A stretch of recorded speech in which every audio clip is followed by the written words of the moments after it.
ఇది గోవా కాదు, మన ఆంధ్ర.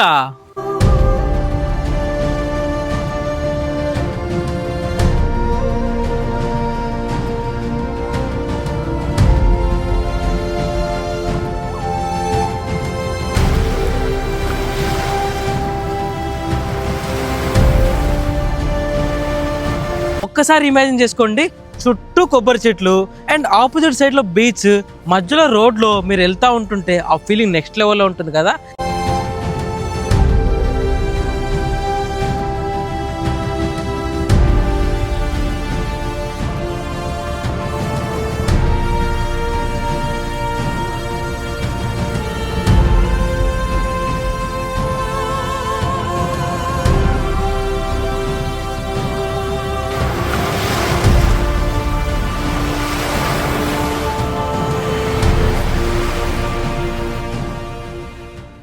అందరికీ నమస్కారం అండి, welcome back to my channel Uday Royce. Already మీరు తమ్నెల్ చూసే ఉంటారు. చాలామంది గోవాకి వెళ్ళాలనుకుంటారు, కానీ బడ్జెట్ పరంగా అండ్ టైం పరంగా అది చాలా దూరం ఉంటుంది కాబట్టి సెట్ అవ్వదు.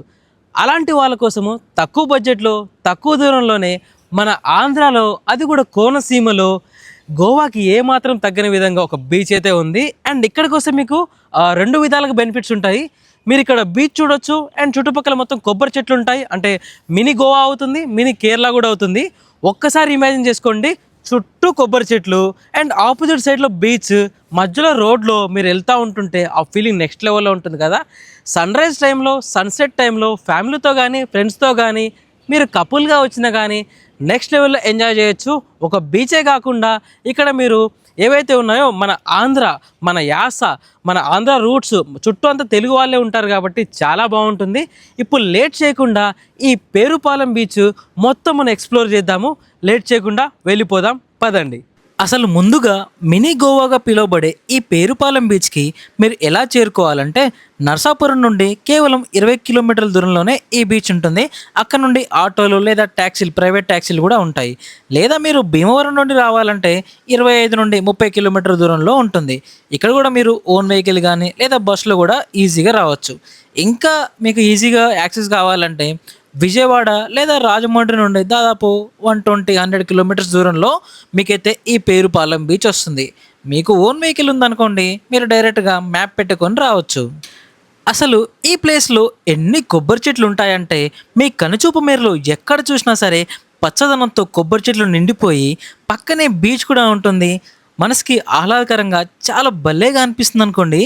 అసలు బీచ్ దగ్గర జనాలు ఎక్కువ లేకుండా ప్రశాంతంగా ఉండాలంటే ఈ పేరుపాలెం బీచ్ చాలా పర్ఫెక్ట్గా సూట్ అవుతుంది. గోవా అంటే చాలా చర్చిలు కూడా ఉంటాయి. అలానే ఈ బీచ్ పక్కనే ఒక పెద్ద చర్చ్ కూడా ఉంటుంది. చుట్టూ వేల కొబ్బరి చెట్ల మధ్య ఈ చర్చ్ కనిపిస్తుంది. చూడ్డానికి చాలా భలేగా ఉంది చూడండి. కొబ్బరి చెట్లన్నీ గ్రీన్ కలర్లో ఉంటే ఆ చర్చ్ కొంచెం రెడ్ కలర్లో కొంచెం యూనిక్గా కనిపిస్తూ ఉంటుంది.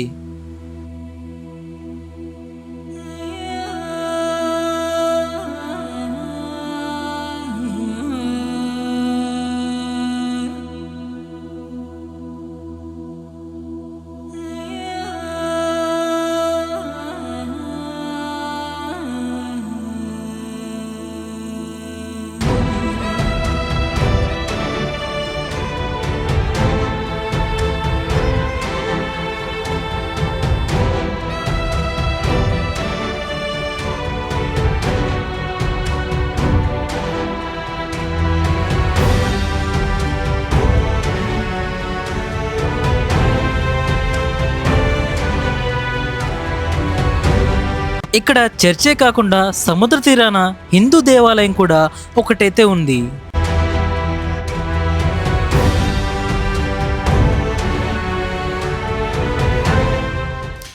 ఈ బీచ్ తీరాన దారి పొడుగుతా సరే అన్ని షాప్స్ కనిపిస్తాయి. మీరు చిన్నపాటి షాపింగ్ కూడా చేసుకోవచ్చు. కావాలంటే ఇక్కడే ఫిషెస్ కూడా అమ్ముతూ ఉంటారు, మనం వాటిని తినొచ్చు కూడా. ఈ సముద్రం తీరం ముందు ఉదయం పూట కానీ లేదా సాయంత్రం పూట కానీ అలా కూర్చుంటే మనసుకి హాయిగా ఉంటుంది.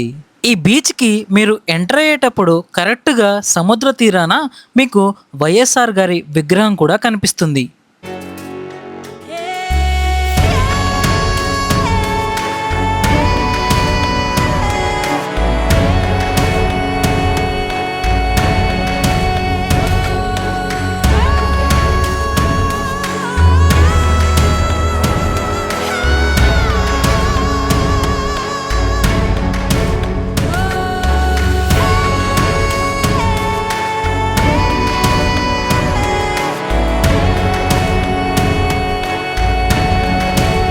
మరి ఇప్పుడు ఈ అందమైన బీచ్ గురించి మన మాటల్లోనే కాకుండా ఇక్కడ ఉండే లోకల్ వాళ్ళ మాటల్లోనే మనం తెలుసుకుందాం. అప్పుడు మీకు చాలా క్లారిటీగా అండ్ క్లియర్గా అర్థమైపోతుంది. ఈ పేరుపాలెం బీచ్ దగ్గర ఒక అన్న షాప్ అయితే ఉంది. ఇక్కడ అన్న చైన్స్ ఇంకా శంఖాలు అయితే అమ్ముతున్నాడు. అన్న నమస్తే అన్న. నమస్తే బ్రో. సో ఈ పేరుపాలెం బీచ్ని మినీ గోవా అని పిలుస్తున్నారు, నిజమేనా అది? అవునన్నా. సో ఈ పేరుపాలెం బీచ్ ఏదైతే ఉందో జనాలు తక్కువ వస్తారా, ఎక్కువ మంది వస్తారా? చాలా సీజన్లను బట్టి బాగా వస్తారన్న జనం. అంటే హాలిడేస్లో ఇంకా చాలా బాగా వస్తారు. ఇక్కడ నుంచి ఇటువైపు అంతా మినీ గోవా బీచ్, చక్కటి కేరళని మించి ఉంటుంది, గోవాని మించి ఉంటుంది. చాలా మంచి కొబ్బరి తోటలు, మంచి అట్మాస్ఫియర్ ఇక్కడ చాలా బాగుంటుంది అన్న. అయితే చాలా దూరం నుండి వస్తారు కదన్న, వాళ్ళందరికీ వసతులు ఏమైనా ఉన్నాయా? హోటల్ కానీ రిసార్ట్స్ కానీ అవన్నీ ఇక్కడ ఉన్నాయా? అన్ని వసతులు ఉన్నాయన్న. రిసార్ట్స్ ఉన్నాయి, స్విమ్మింగ్ పూల్స్ ఉన్నాయి, అన్ని రెస్టారెంట్స్ ఉన్నాయి, అన్ని తినడానికి చాట్స్ అన్నీ అవైలబుల్ దొరుకుతాయి ఇక్కడ అన్ని. సో అంటే చాలా మంది బీచ్ దగ్గర దేనికి వస్తారంటే బీచ్ని ఎంజాయ్ చేయడానికి వస్తారు, కొంతమంది సీ ఫుడ్ కూడా తినడానికి వస్తారు. మరి ఇక్కడ చేపలు ఏమన్నా వండి పెట్టి అంటే వండి పెట్టడానికి ఉంటుందా? కంపల్సరీ ఉంటుందండి. ఇక్కడ మంచి మంచి రెస్టారెంట్స్ ఉన్నాయి, ప్రత్యేకించి సీ ఫుడ్ తయారు చేసే హోటల్స్ కూడా చాలా ఉన్నాయి ఇక్కడ. అన్ని రకాల సీ ఫుడ్ దొరుకుతుంది, ఫ్రెష్గా దొరుకుతుంది. అయితే మరి ఈ పేరుపాలెం బీచ్కి రావడం కోసము ఒక్కసారి మా ఆడియన్స్కి ఒకసారి వచ్చేయండి అని చెప్తే వాళ్ళు కూడా ఖుషి అవుతారు బాగా. My dear audience, this is very wonderful beach. Please come, always welcome. Don't disturbance in this place. Always healthy atmosphere and good healthy nature. Please come always. So అన్న ఏమంటున్నారంటే వచ్చి నేచర్ని బాగా ఎంజాయ్ చేయండి, కాకపోతే ఏ ప్లేస్కి వెళ్ళినా సరే మీరు ఆ ప్లేస్ని ఖరాబ్ చేయకండి, ప్లాస్టిక్ వేయడం అలాంటివి మాత్రం చేయకండి. మనం వచ్చినప్పుడు బాగుంటే సరిపోదు కదా, మన వెనకాల వచ్చే వాళ్ళు కూడా బాగుండాలి కదా. సో మనం అనుకుంటాం కదా, మనం బాగుంటే మన ఇల్లు బాగుంటుంది, ఇల్లు బాగుంటే మన ఊరు బాగుంటుంది, ఊరు బాగుంటే మన దేశం, అవన్నీ కూడా బాగుంటాయి. సో మార్పు అనేది మన నుంచే మొదలవ్వాలి అన్న. చాలా థ్యాంక్ యూ, చాలా థ్యాంక్స్. అక్కడ అన్న చెప్పిన దాని ప్రకారం చూస్తే గోవాకి ఏమాత్రం తగ్గకుండా, కేరళకు కూడా ఏమాత్రం తగ్గకుండా ఇక్కడ అన్నీ ఉంటాయని చెప్తున్నారు. అండ్ ఇక్కడ ఏటీవీ రైడ్స్ ఉంటాయి, హార్స్ రైడ్స్ ఉంటాయి. అందుకే ఈ ప్రదేశాన్ని మినీ గోవా అని పిలుస్తున్నారు.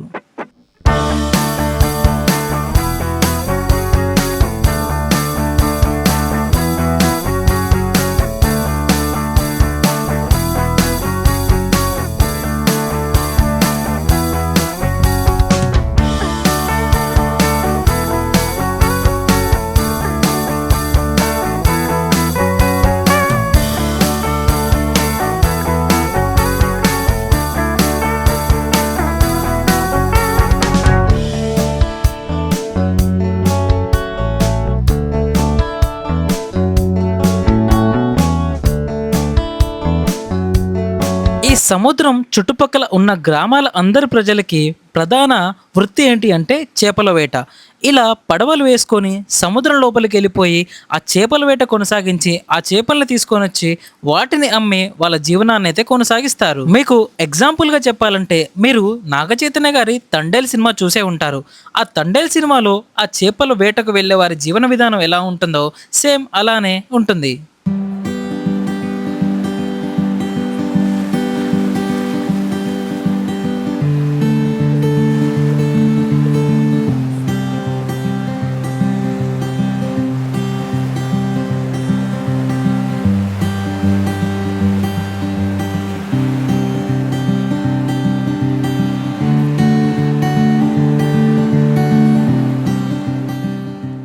అన్న ఈ పేరుపాలెం బీచ్ని మినీ గోవా అని పిలుస్తారా? సో చాలా మంది వస్తారు ఇక్కడ పబ్లిక్.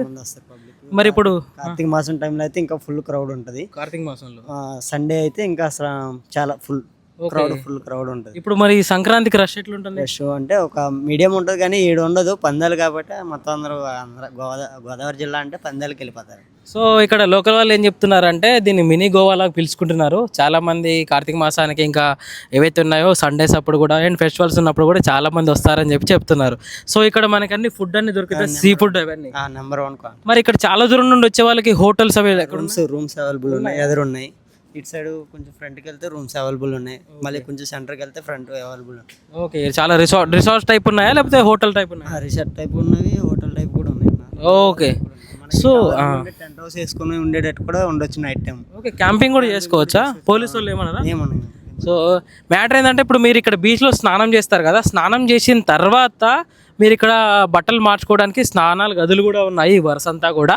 అండ్ తినడానికి ఏమైనా ఫిష్ ఉంటుంది కదా, బీచ్ అంటే సముద్రం అంటే చేపలు ఉంటాయి కదా, ఈ చేపలు కూడా మీరు ఇక్కడ తినొచ్చు, వండుతారు కూడా. ఇంకా చిన్న చిన్న షాప్స్ కూడా ఉన్నాయి ఇక్కడ. సో ఇప్పుడు లేట్ చేయకుండా మనం ఆ బీచ్ దగ్గరికి వెళ్ళిపోయి ప్రశాంతంగా కూర్చొని ఆ బీచ్ వ్యూని ఇంకా ఈ నేచర్ని కాసేపు ఆస్వాదిద్దాం. వచ్చేయండి.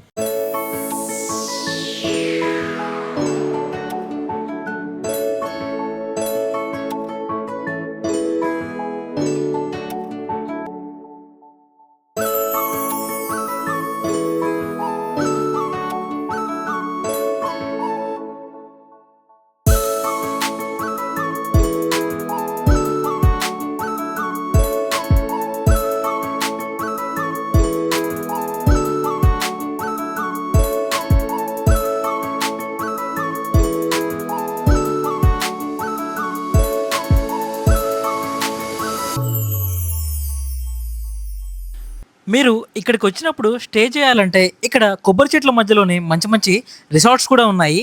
ఎక్కడ చూసినా కొబ్బరి చెట్లే. అండ్ బై వాక్ డిస్టెన్స్లో మీకు బీచే కనిపిస్తూ ఉంటుంది కాబట్టి మీరు నడుచుకుంటా ప్రశాంతంగా బీచ్ దగ్గరికి వెళ్ళిపోయి ప్రశాంతంగా ఆ బీచ్ని ఎంజాయ్ చేయొచ్చు. మీరు ఈ పేరుపాలెం బీచే కాదు, మీరు ఏ బీచ్కి వెళ్ళినా సరే మీ జాగ్రత్తలు మీరు పాటించాలి. అందులో ఏంటి అంటే చాలా దూరం వెళ్ళకుండా, లోపలికి వెళ్ళకుండా ఏదైతే ఉందో ఆ తీరం కొంచెం దూరం వరకే వెళ్ళి నీటితో ఆడుకోవడం అనేది చేయాలి. మీతో పాటు చిన్నపిల్లలు ఉంటే వాళ్ళ మీద ఒక కన్నేసి ఉంచడము చాలా ఇంపార్టెంట్. అండ్ ఇంకోటి ఏంటి అంటే ఇలాంటి బీచ్ ప్లేస్లకు వచ్చినప్పుడు ఎవరైతే ఆల్కహాల్ తాగి వస్తారో వాళ్ళని కొంచెం జాగ్రత్తగా గమనించాలి. అండ్ మీరు కూడా కొంచెం జాగ్రత్తగా ఉండాలి. ఎందుకంటే ఆల్కహాల్ తాగిన మత్తులో ఏమవుతుందంటే వాళ్ళ లోపలికి వెళ్ళిపోవడము, ఆ బీచ్ ఏం చేస్తుందంటే సముద్రము లోపలికి లాగేసుకుంటూ ఉంటుంది. ఇంకా ముఖ్యం ఏంటి అంటే ఈ బీచ్ ఏరియా మొత్తాన్ని కూడా మీరు ఏ ప్లాస్టిక్ బాటిల్స్ కానీ ప్లాస్టిక్ వేయకుండా చాలా జాగ్రత్తగా కాపాడుకోవాలి. మీరు వచ్చినప్పుడు మీకు బాగుంటే సరిపోదు కదా, మీ తర్వాత వేరే వాళ్ళు కూడా వస్తూ ఉంటారు, వాళ్ళకు కూడా రిలాక్స్ అవ్వడానికి వస్తారు, కొంచెం నేచర్ని ఎంజాయ్ చేయడానికి వస్తారు. కాబట్టి ఈ బీచ్ ఏరియాస్ని చాలా జాగ్రత్తగా పరిశుభ్రంగా ఉంచుకోవాలి. బీచ్నే కాకుండా నేచర్ ప్లేసెస్కి ఎక్కడికి వెళ్ళినా సరే చాలా నీట్గా ఉంచుకోవడము మనందరి బాధ్యత, మనందరి ధర్మం కూడా.